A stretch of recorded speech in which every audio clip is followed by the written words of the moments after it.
អ្នកក៏វិលជាម្ចាស់ផ្ទះហើយវិសាខាអាចសន្តានពណ៌សជាក្រុមភ្ញៀវការប្រកួតនេះធ្វើឡើងនៅឯកីឡដ្ឋានខេត្តកំពង់ស្ពឺជាទឹកដីរបស់អ្នកក៏វិលឱកាសដំបូងពី Naga ការសុទ្ធពី Marques Masio មួយជើងស្ដាំហើយការបន្ថែមពី Minagawa ក៏ចូលក្នុងថ្នាក់ដៃអ្នកចាំទីហុលកំហុយឱកាសទៅវាយបកត្រឡប់ទៅវិញលេង Nora ក៏សុទ្ធមួយជើងស្ដាំបាទជួយសង្គ្រោះបានឡងមកកន្លែងនេះក៏ទម្លាក់ជាបន្តមកដល់អុកសវណ្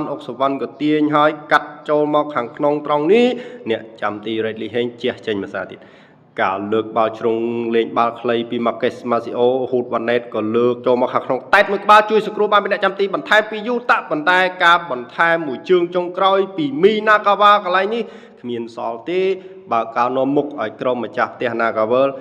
1-0ទៅលើក្រុមភ្ញៀវវិសាខាធ្វើបានសម្រេចដោយកីឡាករ Minagawa Yusuke ផាត់សុខាមានឱកាសក្នុងការទាញដាច់មួយហើយក៏កាត់ចូលមកខាងក្នុងប្រអប់គ្រោះថ្នាក់ចូលថ្នាក់ដៃអ្នកចាំទីហុលកំហុយឱកាសទៅជាបន្តលើកមកត្រង់នេះការតែតមួយក្បាលពី Ramon de Sousa ចេញទៅខាងក្រៅ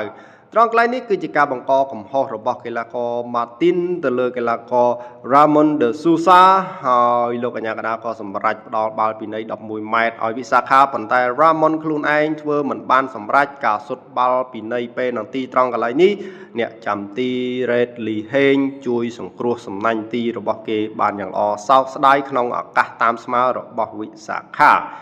ចូលមកដល់តង់ទី2ក្រុមទាំងពីរក៏នៅតែបន្ត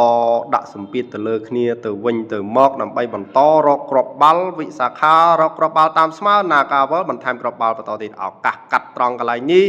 ក៏ទៅបន្ថែមមិនទាន់ការលើកបាល់ជ្រុងពីអុកសវណ្ណបានយ៉ាងល្អចូលក្នុងប្រអប់គ្រោះថ្នាក់អ្នកចាំទី Redley ហេងចេញមកដល់ចេញទៅណាមិនទាន់ឆ្ងាយក៏តែតឃ្លាចេញពីសុសស៊ូហាណាសុទ្ធមួយជើងពីសិនកក្កដារំលងរបាទីឡើងទៅខាងលើនោះទេសិនកក្កដាអស់ទៅជាបន្តតម្លាក់មកឲ្យកីឡាករអុកសវណ្ណក៏លើកចូលក្នុងប្រអប់គ្រោះថ្នាក់អ្នកចាំទី Redley ហេងចេញមកចាប់បាល់នេះបាន Zorziha ក៏មានឱកាសក្នុងការដាច់1-1ជាមួយអុកសវណ្ណប៉ុន្តែកន្លែងនេះគាត់បង្អង់បន្តិចធ្វើឲ្យខ្សែការពាររបស់វិសាខាចុះមកបិទចិត្តឈឹងតែម្ដងវិសាខាក៏មានឱកាសទៅលើកមកឲ្យកីឡាករផាកក៏កាត់មកឲ្យម៉ៃអតតែតមួយក្បាលនេះមិនចំគោលដៅនោះទេបាទការកាត់បានយ៉ាងល្អពីកីឡាករផាកឈុងប៊ីនហើយការតែតរបស់ម៉ៃអតម្នាក់ឯង free header ប៉ុន្តែមិនចំគោលដៅសោកស្ដាយមែនទែនសម្រាប់ម៉ៃអតបាទឱកាសជាថ្មីរបស់វិសាខាលើកចូលក្នុងប្រអប់គ្រោះថ្នាក់ Ramon ក៏មានឱកាសក្នុងការទប់ប៉ុន្តែមិនមានឱកាសក្នុងការទាត់នោះទេបាទការសុទ្ធមួយជើងពីចម្ងាយកន្លែងនេះក៏មិនចំគោលដៅលើកបាល់ជ្រុងមកសាជាថ្មីតែតមួយក្បាលរំលងរបាទីសាជាថ្មីពីកីឡាករ Ramon de Sousa បញ្ចប់ការប្រកួត Naga យកឈ្នះ1-0